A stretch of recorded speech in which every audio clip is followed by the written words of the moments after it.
जल्दी से ये भी बता दीजिएगा, पीपल्स पार्टी वफाकी काबीना का हिस्सा बन रही है, फाइनल हो गया है क्या ये? देखें जी, पीपल्स पार्टी वफाकी हुकूमत का मौजूदा हुकूमत का हिस्सा है। वफाक में कोलिशन गवर्नमेंट है। PMLN जो है वो मेजर पार्टनर ज़रूर है, लेकिन कोलिशन गवर्नमेंट को हम जो है वो लीड कर रहे हैं। सर कैबिनेट में आ रहे हैं क्या? बाकी किसी जगह पे वो मौजूद हैं, किसी जगह पे नहीं है। तो कैबिनेट में बिल्कुल जी, वज़ीर-ए-आज़म साहब ने तो कल भी रिक्वेस्ट की है और बिलावल भुट्टो ज़रदारी साहब ने उसके ऊपर मुस्बत गौर व फ़िक्र का जो है वो वादा किया है। तो हमें तो पूरी उम्मीद है कि इंशाल्लाह वो गवर्नमेंट का हिस्सा हैं और जहाँ कहीं उनकी मौजूदगी नहीं है वहाँ भी उनकी मौजूदगी इंशाल्लाह होगी। आप कह रहे हैं कि बिलावल साहब ने मुस्बत रिस्पांस दिया है, क्योंकि अभी तकरीबन 10-12 दिन पहले ही उन्होंने कहा था कि हम काबीना का हिस्सा नहीं बनेंगे, लेकिन कल वजीर आजम ने जब दोबारा पेशकश की तो उन्होंने पॉजिटिव रिस्पांस दिया इसको आपको। नहीं, उन्होंने ये तो नहीं कहा कि हम बनेंगे जी। लेकिन उन्होंने जब वज़ीर-ए-आज़म साहब ने रिक्वेस्ट की है तो उन्होंने कहा है कि उसके ऊपर वो अपनी पार्टी में गौर करेंगे। तो यकीनन जब वो अपनी पार्टी का वो सेंट्रल एग्जीक्यूटिव का इजलास करेंगे तो उसमें ये बात रखेंगे कि वज़ीर-ए-आज़म साहब की ये ख्वाहिश है। सही। तो आपको क्या लग रहा है, ये मामला बजट से पहले तय हो जाएगा या मामला बजट और IMF के प्रोग्राम के बाद ही जाएगा? मेरे ख्याल में तो ये मामला तय ही तय है। पीपल्स पार्टी हमारे साथ है और हम मिल के जो है वो वफाक में कोलिशन गवर्नमेंट में काम कर रहे हैं। और पंजाब में भी आएंगे वो काबीना में? जी यकीनन, अगर वो गवर्नमेंट का हिस्सा बनेंगे तो फिर पंजाब में भी बिल्कुल उनको आना चाहिए।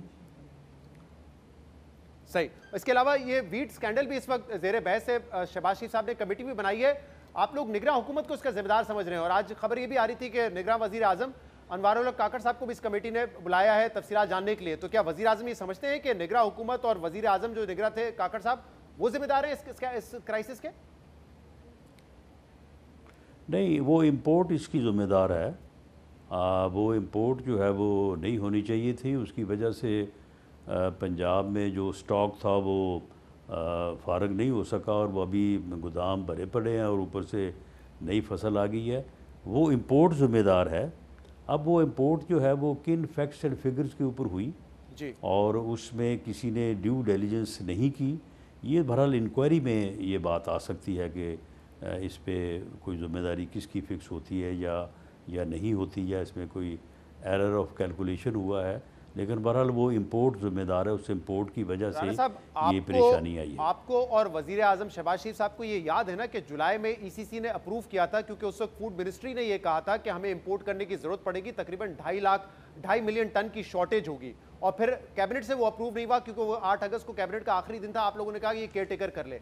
तो आपकी हुकूमत ये असेसमेंट देके गई थी कि 2.5 मिलियन टन की शॉर्टेज होगी, इंपोर्ट करना पड़ेगी। ये फूड मिनिस्ट्री की अपने असेसमेंट थी।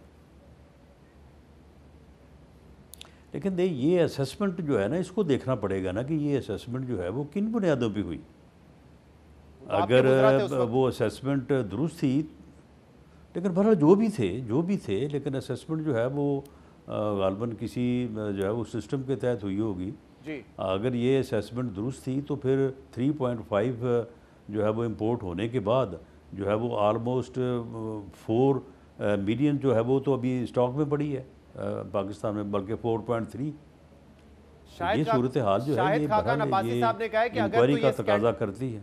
शाहिद खकान अब्बासी साहब ने कहा अगर तो ये स्कैंडल है तो इसकी जिम्मेदारी फिर सबसे पहले इसहाक डार साहब पे आती है, जिन्होंने अप्रूव किया था इसको।